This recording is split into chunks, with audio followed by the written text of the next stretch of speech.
Oi, gente. Continuando a nossa conversa fora do tapete, mas que vem reverberando no nosso tapete, nas nossas práticas e os 15 minutinhos que a gente tem buscado cultivar aí após a prática, semanalmente, né?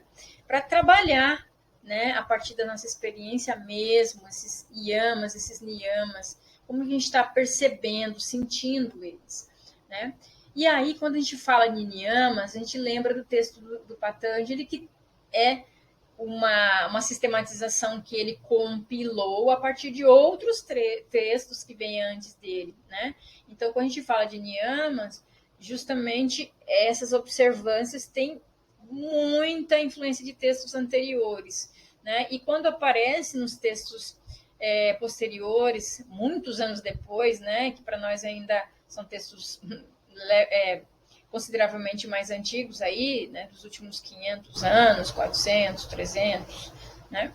E depois a gente vai vindo com roupagens diferenciadas no yoga moderno, contemporâneo, mas o mais interessante para a gente aqui não é fixar, né, como um dogma a ser seguido, mas as reflexões, né, e o que vem antes das reflexões são as nossas experiências, a partir do que os niyamas nos trazem, né? E aí, quando a gente fala sobre esse experiencial, né, a gente quer cultivar algo que está mais próximo do nosso contexto local, regional, da nossa pele, do nosso individual, do nosso coletivo, tribal, né, mais próximo, e olhando ao mesmo tempo para a singularidade de cada um, né, para não, digamos assim, impor esse niyama, digamos, né? Impor algo que não é da nossa realidade, mas aproximar, trazendo reflexões, certo? E aí, quando a gente vem falar sobre santosha, contentamento, que é um dos 5 que a gente vai estar refletindo aí, trazendo para o tapete, né, trazendo esse cultivo do experienciar, do perceber, né? O contentamento me fez, né, a palavra santosha em sânscrito me fez ir atrás, né, dela, em como ela é escrita realmente no formato sânscrito, né, que a gente consegue ler e encontrar palavras que se assemelham a nosso contexto do português, do Ocidente, né? E aí, hoje nós temos um software com um dos grandiosos dicionários de sânscrito inglês, que é o Monier-Williams. Esse aí é um dicionário bastante difícil de você acessar no Brasil, você tem que encomendá-lo, né, no exterior. E hoje a gente encontra software que é extremamente válido, ele traz as informações iguais, ele não nos traz algo deturpado, traz igual que está no dicionário impresso. Isso é algo da tecnologia que nos ajuda muito, né? E fora que é um dicionário super antigo, é extremamente importante para nós, não que a gente tenha que saber sânscrito perfeitamente, mas para nós que eu falo, professores de yoga, tá? E aqui por uma questão de curiosidade que eu trago para vocês. E aí, quando a gente olha nesse processo de pesquisar, né, e isso é um hábito meu, de ir atrás dos professores que trabalham com a parte das humanidades, do yoga, aí, digamos assim, é muito importante essa aproximação, esse diálogo, essa transversalidade, né? Os historiadores, os filósofos. A gente vai encontrar professores brasileiros, né, ingleses, norte-americanos, indianos, né, uruguaios, né, e que vem contribuir muito com versões da palavra santosha, mas, sobretudo, trazendo ao ler, né, não só a questão da intelectualidade, alguns dentre eles trazendo as suas experiências reflexivas, O professor Tales traz mais, por exemplo, no formato de poemas. O professor Marcos Rodrigues, né, que é o professor Marcos Rojo, traz um formato de reflexões próprias, né, a partir de leituras e de sua escola de representatividade na Índia, né, Kavaladama, e o professor Garotti também vai mais ou menos nessa linhagem, né, o Time, né, que é mais uma linhagem da teosofia, traz também algumas reflexões a partir da parte intelectual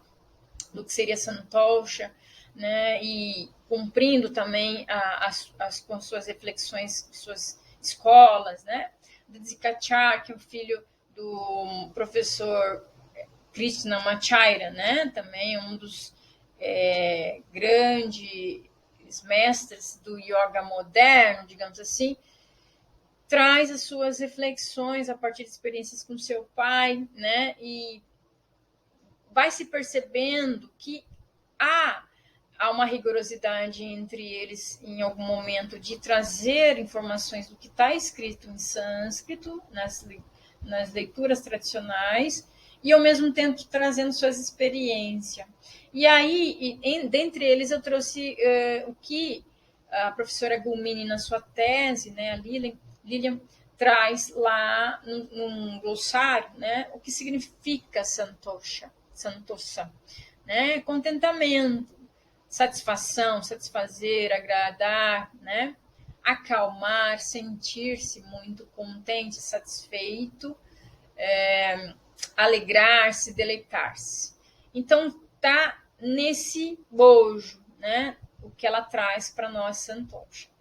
É algo que, para a nossa realidade, merece algumas reflexões, né, justamente para a gente evitar, digamos assim, cair na malha atual, contemporânea, né, de uma positividade tóxica, tá? Então, esse cultivo de niyama é muito profundo, né? Ele é para nos levar realmente um contato com a sabedoria, né? E lógico que vai facilitar o processo do yogi, né? Enquanto na sua prática sobre o tapete, né? E direcionar as suas atitudes, os seus pensamentos e palavras, né? Ao longo do seu cotidiano, né? Uma consciência. E aí, como eu disse, né? Nós temos do Yoga Sutras de Patanjali, né, uma referência de muitos textos antigos, né, anteriores a eles. E aí, quando vem para as versões mais recentes do Hatha Yoga, a gente pode perceber que esse processo de contentamento, satisfação, ele está muito vinculado também com outros niyamas, né, que esse cultivo, né, de uma crença correta, digamos, fé em Deus, que aqui a gente vai sempre tendo esse cuidado, né, com a sua forma de como foi criado, interagindo com espiritualidades, religiosidade, mas que isso te deixa confortável para perceber que está cultivando contentamento, ainda que esteja praticando yoga, né, potencializando aí sua religiosidade, espiritualidade. A ponto de estar desconectado do excesso de materialidade, de consumo, e se percebe nesse ato de doar, né, de ofertar doações caritativas, doações de uma forma bastante desapegada, não para demonstrar que está sendo caridoso, etc. e tal. Né? Tudo isso é bem sutil. Esse exercício de entrega a uma espiritualidade, né, de uma deidade, um Deus, uma entidade suprema, dentro e fora de si, com essa conexão que leva um alinhamento, né, e não uma separação corporal, mental e espiritual, né? E lógico, com esse cultivo da modéstia, justamente, né, quando a gente falou sobre caridade, né, não se expor que está doando algo, né? Em algumas situações é necessário você se expor, às vezes sim, para poder mobilizar, digamos assim, doações para determinada instituição que precisa, né? Uma família, um ente, é necessário, isso é necessário, né? Mas é a linha tênue, né? De não ser no sentido de uma vaidade para se mostrar alguém que presta atitudes caritativas, né? A modéstia nesse processo, humildade, o respeito, né? Isso vai se tornando espontâneo, né? E aí vem vindo outras, digamos, composições do niyamas aí, né? Que são muito mais características do Hatha Yoga, né? Da palavra da sabedoria suprema em ouvir, analisar, né? E a realização de mantras, ou sonoridade, outras pessoas rezam, outras pessoas têm outras habilidades sonoras que os conectam, né, a uma vinculação com uma entidade superior, né?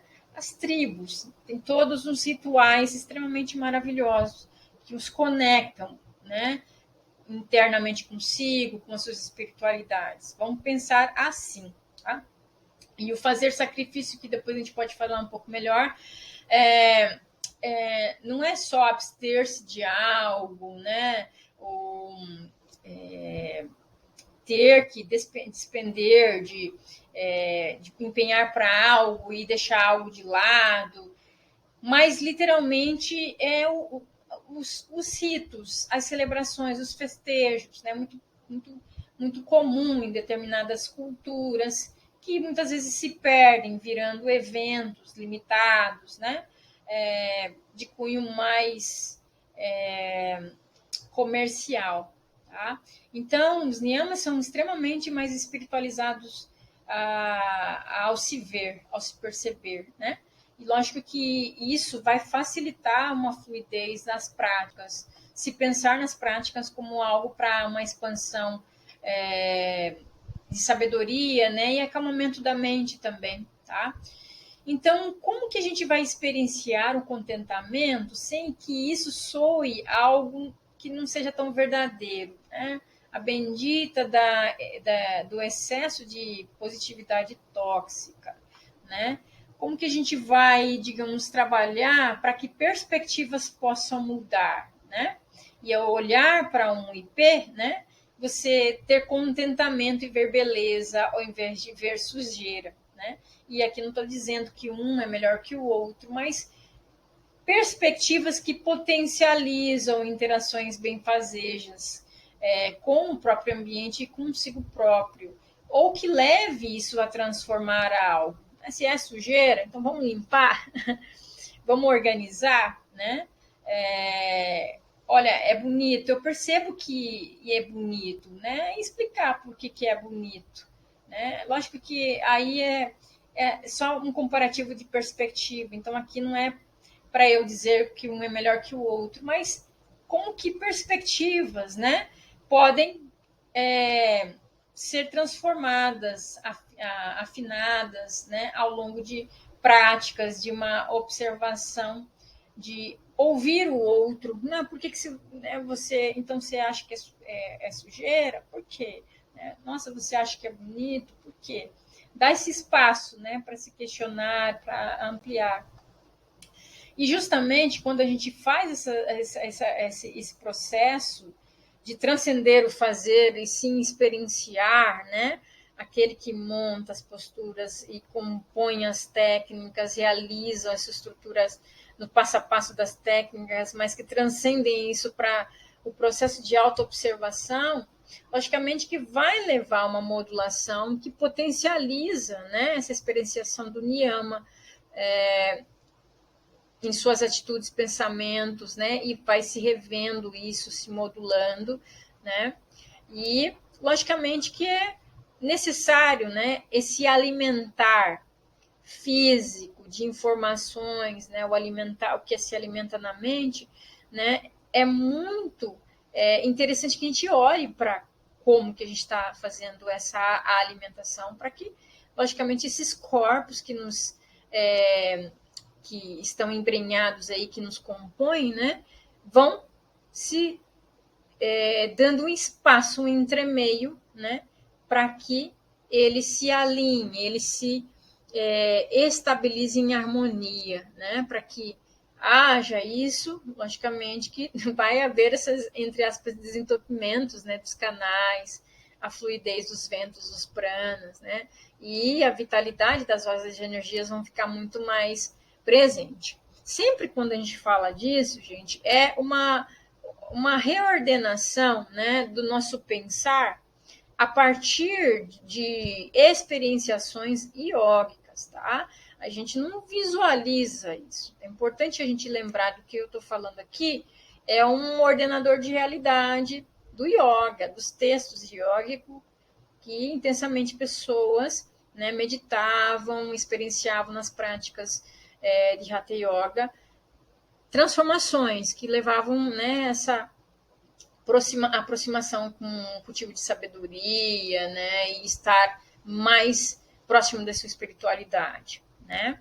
Para nós é essa abertura sobre o tapete dos excessos de tensões crônicas musculares, né? As nossas reatividades excessivas, que a gente vai percebendo como a gente se comporta, tá? E lógico que isso não é menor, mas é o que nós temos de possibilidade enquanto seres de uma sociedade extremamente acelerada, né? Tão desatenta, distraída, que isso já é maravilhoso, da gente olhar-se para dentro, né? Então, esse processo nosso é conversar com essa ideia iógica, né, que a partir de alimentos, do que a gente alimenta a mente, como a gente alimenta o corpo, né, com alimentos mais leves, com alimentos mais pesados, com alimentos mais quentes, com alimentos mais que vão dar essa alternância entre a harmonia, agitação e inércia, precisam ser percebidos por nós, né? E aí, quando a gente percebe, a gente pode refletir sobre algo, né? E não o contrário. É interessante a gente experienciar, né? E ser bastante modesto com essa experiência mais física nossa, um pouco mais das sensações e sensibilidades que precisam ser afinadas enquanto lidar com os nossos fluxos respiratórios, a nossa agitação mental aí, né? E para poder realmente perceber essa abertura para o cultivo da sabedoria, né? Todo esse processo é extremamente fabuloso, é modesto, mas já é um grande ganho. Então, quando a gente está falando sobre contentamento e niyamas, nesse caso, a gente sempre tem que estar voltando para o que eu já estava dizendo, né? O nosso contexto, que sociedade que é essa? Esses seres são sociais, né? Então, eu trouxe um livreto muito interessante, fortíssimo, que eu captei, né? Digamos que eu pesquei lá algumas palavras super relevantes do ensaísta, filósofo de temas contemporâneos, que acho que lê assim, né? Byung-Chul Han, tá? Eu já tinha falado um pouquinho sobre ele tempos atrás, mas ele traz o conceito de sociedade do cansaço, super interessante. Essa sociedade da exaustão, justamente porque é uma sociedade que exige um bom desempenho, né? E essa busca contínua de bom desempenho, ela não cessa, né? E aí, como há uma comparatividade contínua, não só com o outro, mas sim consigo próprio,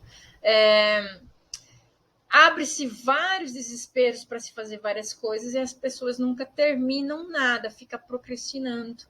E lembra o burnout, que está muito falado aí, é justamente a exaustão, né?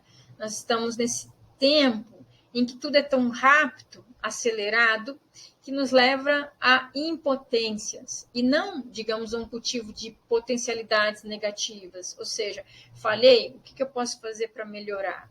Né? Uma sociedade que não aguenta o tédio, não dá tempo para se cultivar o luto, ou a tristeza, né? De tão alienada que está. É a época de uma autoexploração, né? Justamente com uma a conexão de alienada liberação, né? O neoliberal dá essa impressão de liberdade, mas a pessoa está numa tessitura que a sufoca cada vez mais, né? Então, há uma necessidade de constantemente estar positivamente bem, sorridente e acelerada, distraída, e que encontramos, na realidade, pessoas distraídas.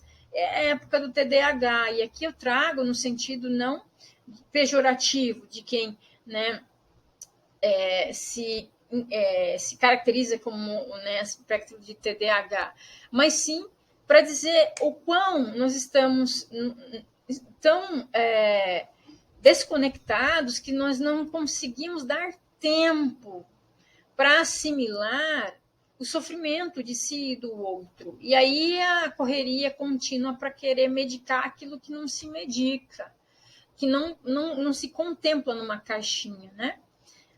E aí, quando ele fala de uma sociedade do cansaço, ele transcende dizendo que é aquilo que as férias não contemplam.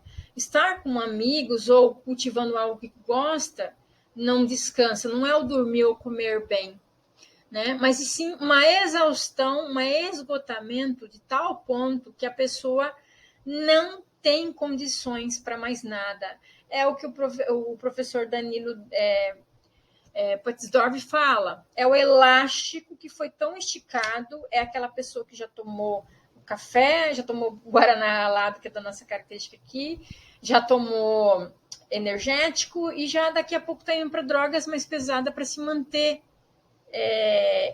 em pé, digamos assim. E uma hora isso rompe, né? Uma hora isso rompe, certo? E aí o nosso corpo, ele não dá conta de naturalmente recompor, né? Então é muito interessante a gente sacar, ter essa noção que é dessa sociedade que a gente está falando. A gente não está mais falando da sociedade de Michel Foucault. Existem alguns resíduos ainda de Michel? Existe, ou seja, do vigiar e punir, né? Da disciplina e tudo mais. Existem, mas não cabe por completo, justamente porque nós estamos globalizados, não tem limitações, as barreiras foram transbordadas, certo? Isso que a gente tem que ter em mente, tá? Então, justamente porque o pensar do Niyama aqui, ele tem que ser pensado reflexivamente e não como um dever, justamente nessa noção da disciplina da sociedade que não existe mais, tá? E, nesse sentido, então, a gente tem que ter cuidado que os vários livros reflexivos que são curtos do Byung-Chul Han, ele é muito potente, eu sugiro para vocês um momento aí de ler, tá? Porque ele vai dessa contextualização, ele é um filósofo que é profundo nas suas argumentações e vai até o ponto do que a gente quer.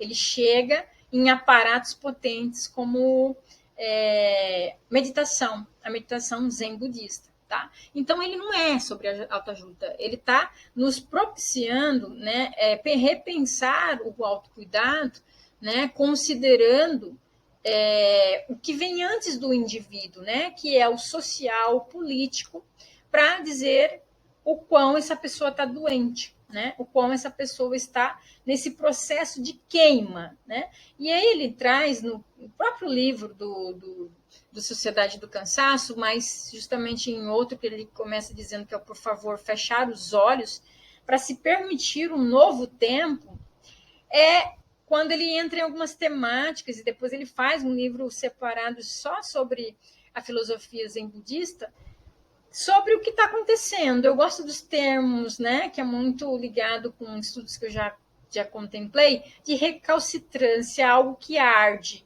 algo que está tentando chamar atenção, que queima. O burnout é nada mais do que isso. Já acessou todos os alertas que o corpo te deu e você não atendeu ele. Tá? Então, quando o Byung-Chul Han fala sobre fechar os olhos, para nós é fantástico perceber individualmente e num coletivo de várias pessoas em situações assim, quando a gente dialoga em roda, né, essa necessidade de se tocar, de se perceber, de se olhar mais demorado para si próprio, certo? Para que perceba que está queimando, algo está te avisando e você não está dizendo, o elástico está quase rompendo, né?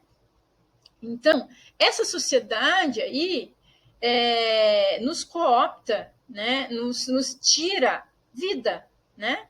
Então, para a gente falar de yoga, a gente precisa estar atento, sim, ao nosso redor. O que está levando nós buscarmos yoga, né? E aí, um parênteses que eu abro, né, ainda nessa contemplação aí do que o Byung-Chul Han veio trazendo, a Beyoncé lançou uma música, né? Eu adoro trazer música para vocês também, The Break My Soul, né? Então, ela tá totalmente vinculada à síndrome do esgotamento. Escutem depois lá, tá?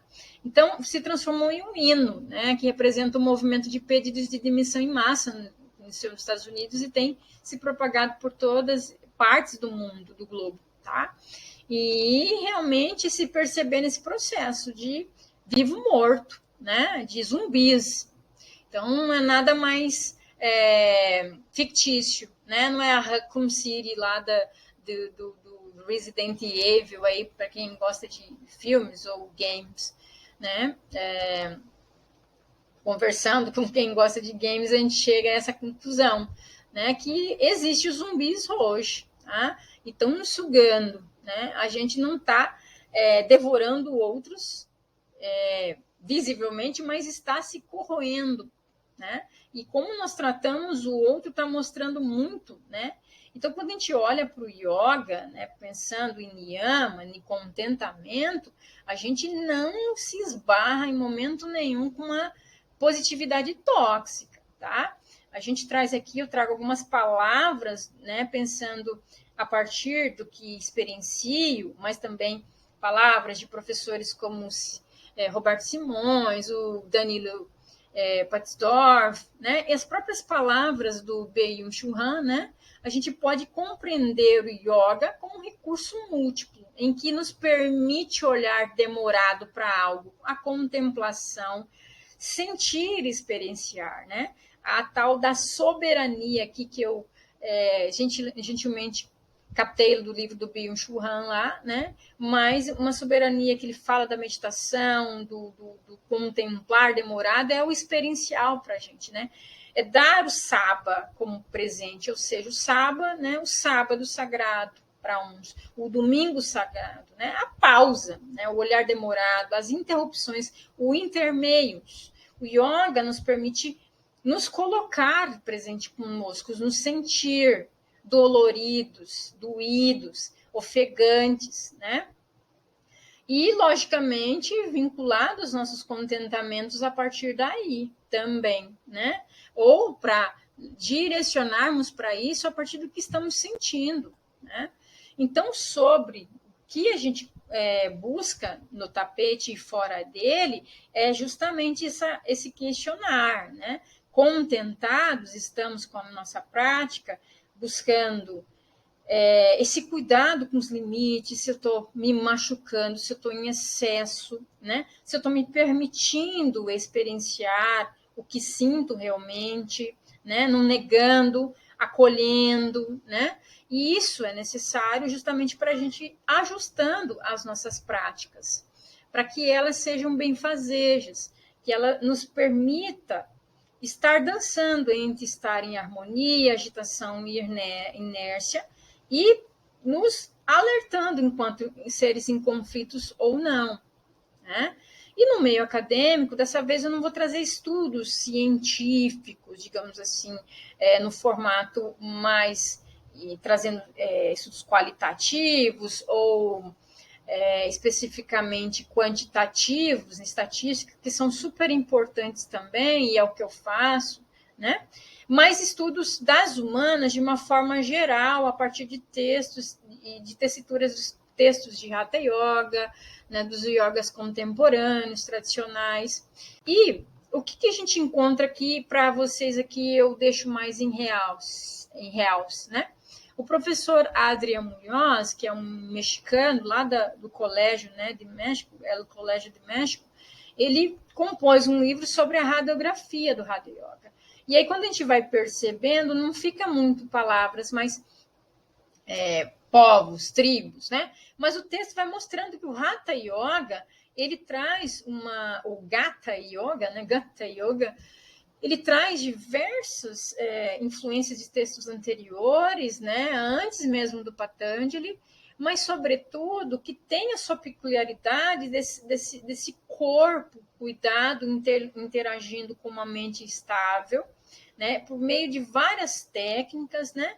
E isso vinculado a saberes, os siddhis, aos poderes, né?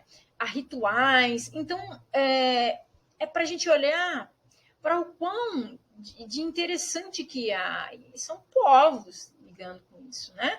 E aí nós não estamos falando de monges, como os que compõem, né, o período do Patanjali, sua criação, né, de Brahmanes, que a gente fala, né, que tem uma classe, digamos assim, que se compunha para estar isolados e praticando. Aqui existem mestres, né, em grupos, em pequenos grupos, ou que pessoas jovens ou mais de idade, que já estão uma idade em que está cultivando mais a sua sabedoria, em que se afasta, se isola para cultivar a prática de yoga, tá? Então, é interessantíssimo a gente pensar nisso, né? O Hatha Yoga como tribos, populações, grupos, em que tem os seus rituais, seus cultivos, né? Os seus sacrifícios e tudo mais, que levam a eles a cultivarem com mais facilidade, lógico, com progressões aí, para experiências profundas, né? Então, essas teorias, essas experienciações, justamente, elas têm justamente vêm à tona justamente por conta disso, né? E a gente vai lembrar muito disso quando o yoga ele sai da Índia, ele tem toda uma tessitura e é muito interessante, entre vários livros do professor Roberto Simões, que é um pós-doutor aí, né? Ele traz estudos sobre a América Latina e nesse livro ele faz um compilado de vários momentos do yoga, dentro da Índia, fora da Índia, e o como ele se faz em tessituras nas bordas, né? Nas periferias. E aí, justamente, é interessante a gente olhar para isso quando a gente traz um yoga para se praticar na nossa região, né? Então, lembrar muito de tribos, de pensar essa composição nossa como estudantes, professores, pessoas que têm interesse em praticar um yoga independente da sua religiosidade, com esse olhar curioso, né? Mas, sobretudo, na busca de uma experienciação de algo mais próximo, não no nível de transcendência, mas que potencializa a sua religiosidade, se acredita em algo que está além de você, ou está dentro, ou está ao redor, está no todo, né? E esse saber, digamos, é uma reordenação de realidade. Ele traz muito dessa questão uma cosmologia, né? de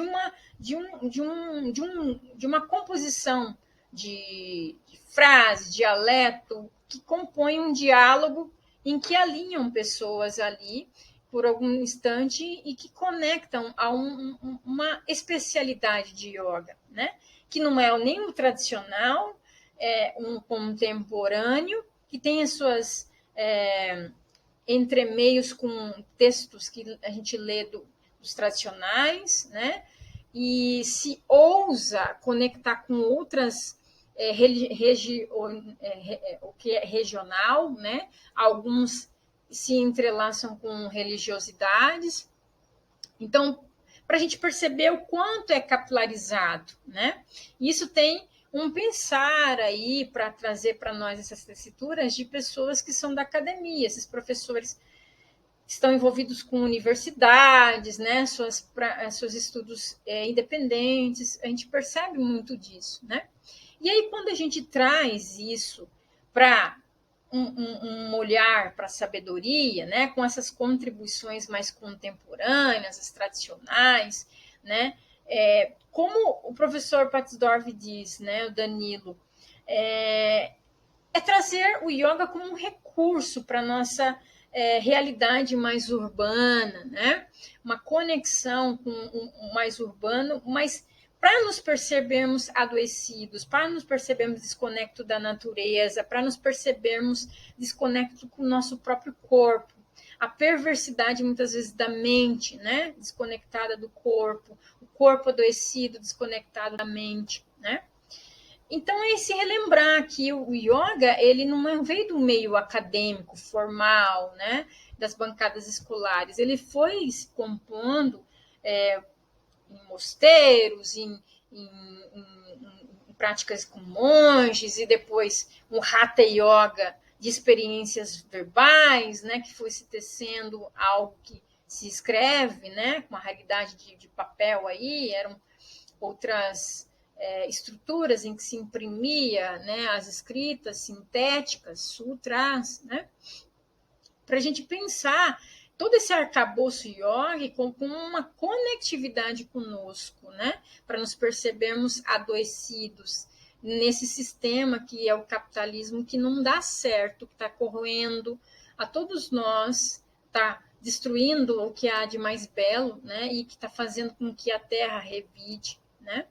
E aí é realmente um aparato aí para resistência, né? Relembrando o Ayrton Krenak, que não tem nada de yoga, mas ao mesmo tempo tem muito de yoga, né?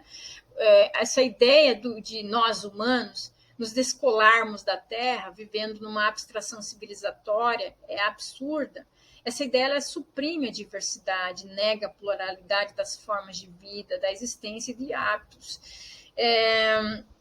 O indígena tem suas cosmologias, cada, né, etnia, que conecta muitas vezes a terra, conecta espíritos. Né? Então, esse adoecer não é orgânico, ele vem a ser orgânico, mas muitas vezes ele é na composição espiritual mesmo, dessa conexão com o espiritual. Né? Então, a gente percebe que há vários movimentos, né, mais atualizados, né, contemporâneos, o yoga indígena, tribal, né, nativo. Alguns são cooptados pelo capitalismo e vendem só uma estrutura, um marketing, mas outros realmente estão preocupados nessa conexão mais tribalística, mais das cosmologias indígenas, né, pensando em yoga como o Hatha Yoga vindo, né, de tessituras indígenas também na Índia, tá? E quanto isso nos permite, né, experienciar um arcabouço aí de ferramentas sofisticadas para o nosso processo de cura, né, de cura, ou seja, de se abrir os olhos para dentro, como diria o Byung Chul Han, né, para um novo tempo, um tempo que não está diluído, né, um novo tempo em que a gente possa ter o momento de luto, nosso momento de tristeza, de alegria, de celebrações, de festejos, né? E que não são eventos, festivais temporários, né? Mas sim o festivos, o festival em que realmente se cultiva sentimento, o belo com uma estética belo e a estética do sentir, né? Do sentir, de se abrir para potencialidades negativas das nossas falhas, não é impotência, tá? Então, o Byung Chul Han fala sobre impotência é passivo, está vinculado ao burnout, ao exaustão, está para lá do elástico já estirado, né? Rompido. A gente está falando no sentido mesmo de algo que se permite notar as tristezas, né, as falhas, para poder isso motivar transformações. Né? Então, para nós, isso é muito perceptível na nossa composição latino-americana, brasileira, mato-grossense, no bem viver dos indígenas, das crianças indígenas, seus jogos, né? Desse equilíbrio, dessa conexão terra, né? O quanto nascem muito saudáveis enquanto têm água não poluídas, né? Por minerações, por por grandes empresas de sojas, eles vivem realmente em contentamento, né? E é muito experiencial um corpo vívido, alegre, né? O yoga tem essa potencialidade também, né? Enquanto em conexão consigo ou se mobilizando para isso, enquanto um ser cansado que descansa ou se dar esse entremeio, essa pausa, né? Antes que entre num processo que esses recursos não dão mais conta, né? Que são casos seríssimos de burnout, em que o yoga tem percebido em alguns estudos que podem contribuir, né, para várias, porque é uma síndrome, né? Mas se a gente pensar nesse processo, vamos parar um pouco antes, né? Então, como a gente ficou falando de tribos, de contentamento, de instabilidade com humanos, eu sugiro esse filme do James Cameron, o Avatar, né? Ele fala muito do sentir, dessa conexão do outro pelo sentir, né? O quanto a gente perdeu muito disso, tá? E mostra lá sempre essa questão da revidação de pessoas em uma tribo em harmonia e de alguém que quer conquistar para além do que é necessário, né?